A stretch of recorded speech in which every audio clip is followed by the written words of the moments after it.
Angelica got up from the couch and looked hopefully at the doctor, but she shook her head negatively. Unfortunately, Angelica, you are not pregnant. The doctor began to fill out the woman's medical records, and at the same time she named the medicines she and her husband should have taken to increase their chances of conception. Tears streamed down Angelica's face. But we've already tried everything. I'm just desperate. For 5 years, I've been going to the pharmacy every month and hoping to buy a pregnancy test, but all to no avail. The doctor came over to Angelica, put her arms around her, and, after handing her a glass of water, tried to calm her down. You have a chance to get pregnant on your own, albeit small, but there is a chance. But I would recommend that you think about other options. Angelica sobbed. She and Peter had been married for 5 years, but the pregnancy never came. All these years she had gone to her doctor with hope and left her with sobs. And so it was today. The young woman silently took her bag and left the office. The doctor looked sadly after her and sighed again. She sympathized with her and felt pity for her. Having hardly calmed down, Angelica went to work. She worked as a paramedic in the ambulance. It was warm and sunny outside. Birds were singing everywhere, and Angelica, looking at the blue sky, suddenly believed that her dream will surely come true. And at that very time, Peter, her husband, was traditionally sitting in his mother's kitchen, silently listening to her and thinking about his own things. His mother had always been against his marriage to Angelica, and after the wedding, her dislike for her daughter-in-law had only increased because she could not get pregnant. During her son's weekly visits, the woman constantly started conversations with him about his relationship, thinking that he should get a divorce immediately. You should find a normal woman for yourself. How many times are you going to visit clinics? You're a healthy man, and I already want to see my grandchildren, said the mother emotionally, pushing a plate of pancakes towards her son. Eat, son, eat, and listen to your mother. Peter loved his mother and was afraid to cross her. He was distracted from his thoughts by the sound of a text message. Looking at the screen, he glanced up at the woman with a smile. Mum, I promise that soon everything will change, he said, and after finishing his tea, he kissed his mother goodbye and went to work. Meanwhile, a message came to Angelica's phone too. Seeing that it was from her best friend Cheryl, Angelica opened it and immediately, dumbfounded, she saw pictures of Peter and Cheryl passionately kissing. Under the photo was the text, He's mine, we're happy, and unlike you, I can give birth to his child. Angelica couldn't believe her eyes.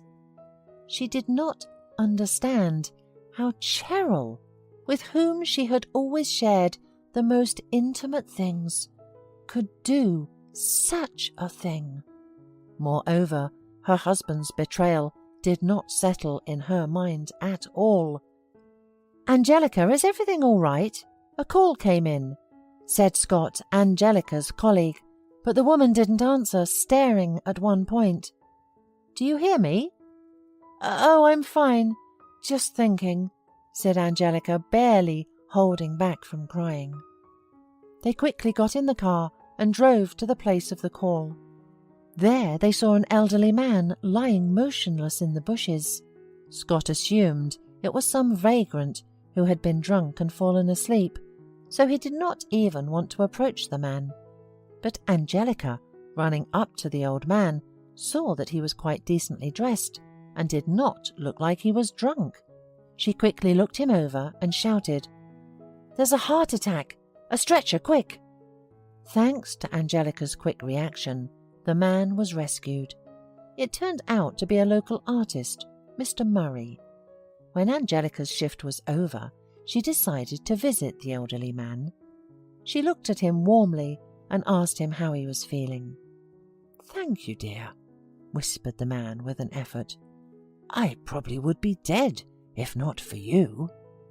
Angelica smiled embarrassedly and said she was just doing her duty. "Your eyes are so sad, Angelica. Is something wrong?" asked the elderly man sympathetically, taking her hand. And then Angelica seemed to burst. Tears streamed from her eyes, and she told about everything that happened to her. But then, having come to her senses, she apologized, and wishing the man a speedy recovery, ran out of the ward. The day's work was done, and she had to find the strength to go home. When she entered her apartment, she immediately, without saying a word to her husband, began to gather her things. He apparently did not know about the text Angelica had received, so he asked her in surprise where she was going so late with her suitcase. "Peter, I know everything. Be happy with Cheryl," she said as she headed for the exit. Peter didn't even try to justify himself. And why should he? He had felt happy around Cheryl for a year now, and just could not find the strength to tell his wife about it all.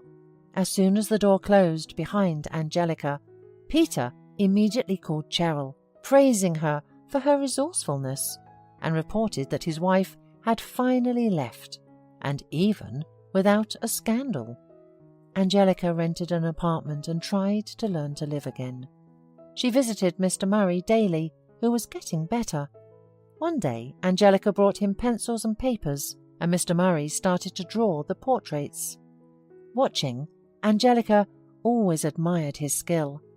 When Mr. Murray was discharged, he offered Angelica to move in with him. "I'm all alone. My wife died, and I've never had children, and you're like a daughter to me now. There's only me, my dog, and my paintings in the big apartment. We'll live together. It's cheerier like this." Angelica thought a little and agreed, because she had become very attached to the kind elderly man, and besides she was very lonely in a rented apartment. Autumn was approaching and everything was going on. Angelica's pain from separation from her husband was almost dulled. She went to work every day, and Mr. Murray continued to paint his pictures. In the evenings they talked, drank tea, and the artist tried his best to cheer up the girl by telling her funny stories. One day the doorbell rang, and Angelica saw on the threshold a boy of about 12 in a shabby jacket with unwashed blonde hair and big green eyes. He looked frightened at Angelica and asked for Mr. Murray. Seeing the boy, the man rejoiced. "Come in, my friend. It's been a long time since you've been here. Meet Angelica. She's like a daughter to me." "My name is Ben," said the boy, embarrassed. "Pleased to meet you." "Did you have a fight with your father again?" asked Mr. Murray sympathetically. "He's not my father. And anyway, I left home," answered Ben defiantly. Angelica set the table, and the boy, greedily eating hot soup, told her that his mother had died long ago and his constantly drunken stepfather was keeping him from living in peace. Angelica felt sorry for him, and Mr. Murray, after some thought, suggested that Ben take his things out of his home and move in with them. At first, Ben could not believe his happiness and even cried, and then he ran home to pack his things. And so they all started living together. At work, Angelica's colleagues did not understand and laughed at the fact that such a young woman lived with an old man. She tried to explain that he was like a father to her, but they kept making dirty jokes about her, and Angelica decided not to react. Her mother, who lived in a village near the city, also judged Angelica and, without even listening to her explanations, simply stopped communicating with her. It seemed to Angelica that the whole world had turned away from her. But she did not despair. She was happy at Mr. Murray's place, and she became attached to Ben as well. Time passed, and by the middle of winter, Angelica had already forgotten all about Peter. Only once, on her way to work, she accidentally bumped into him on the street. Cheryl held his hand and cooed something in his ear. Angelica walked past in silence. Peter wanted to say hello, but didn't dare, and Cheryl only snorted. It was her fault. She should have taken care of her husband, not stayed at work all days and nights. 2 years passed. Angelica was busily preparing for Christmas, bought gifts for Mr. Murray and Ben, and served the holiday table with the boys' help. They were sitting around the Christmas table, remembering how fate had brought all 3 of them together. "My dears, I had no kids, but I love you as my own," said Mr. Murray, with tears of joy in his eyes. They hugged each other, enjoying how good and peaceful they felt together. It was the best evening, and Mr. Murray fell asleep with a serene smile on his face. And in the morning, Angelica discovered that he had died of a stopped heart. The girl was inconsolable and could not imagine how she and Ben would now live without their best friend. After the funeral, Angelica again felt an emptiness in her heart, and besides, their usual world had shattered. "Angelica, where will we go now?" said Ben sadly, with tears in his eyes. "I'll definitely figure something out, I promise. We'll rent an apartment, then we'll see." Angelica began to gather her things, and, opening the nightstand, found there a strange envelope. When she opened it, she was stunned, and tears ran down her cheeks again. It was a will in which Mr. Murray had bequeathed the apartment to her and Ben. "Ben, we're staying," she whispered through her tears. "This is our apartment now." Time heals. Angelica still worked as a paramedic. Ben went to school, and in the evenings they remembered with longing their kind friend and how happy they had been together. Ben's stepfather had forgotten all about Ben, and Angelica thought more and more about adopting the boy. One day, while walking with Barky, Mr. Murray's dog, Angelica saw a young artist in the park. She stopped, looking thoughtfully at the image on the canvas. "My name is Javier." The young man held out his hand affably. "Are you interested in paintings?" Angelica smiled. The guy was tall, thin, in his 30s.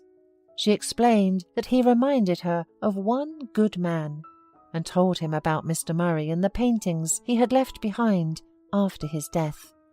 Hearing this sad story, Javier asked Angelica embarrassedly to show him his paintings. The woman agreed, and they headed off in the direction of her and Ben's house. On the way they were talking, and Angelica felt some kind of incredible energy coming from this guy. She was unable to stop talking to him, and Javier felt the same way. When Javier saw the paintings, he was delighted with Mr. Murray's talent and suggested that Angelica immediately start an exhibition of his work and then sell them. Angelica thought about it and agreed, as she also believed that the artist's creation should be available to people. They talked late into the evening, and it seemed to Angelica that she and Javier had known each other for many years. The next day she waited impatiently for his call, and when he called and asked her out, she felt a long-forgotten excitement and realized that she had fallen in love.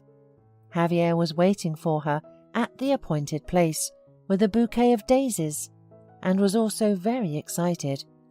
He had not slept all night long thinking of Angelica, who had suddenly and firmly sunk into his soul.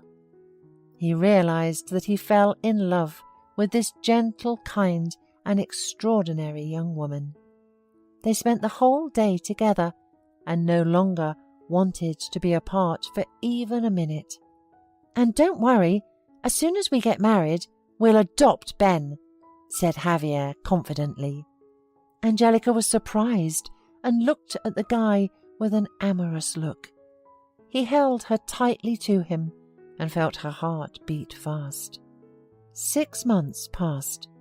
Angelica was walking down the street when suddenly her phone rang. "Yes, my love," she said joyfully. "I got the papers and I'm running to Ben's school to make him happy." As she approached the schoolyard, she immediately saw Ben and called out to him. He ran up, wondering what she was doing here in the middle of the school day. Angelica gave the boy an envelope. Ben, not understanding anything, unwrapped the papers and, shrieking with joy, almost strangled Angelica in his arms. It was the paperwork for his adoption. Now they were a complete family. He, Angelica, and Javier. A few months later, Angelica was sitting on her doctor's couch again, staring at her in awe. "Angelica, I have wonderful news. You're pregnant. 6 weeks, according to the ultrasound," exclaimed the doctor joyfully. Tears flowed down Angelica's cheeks again, but this time from happiness. And in the spring, Javier and Angelica had a beautiful daughter. Life of their new family was finally settled.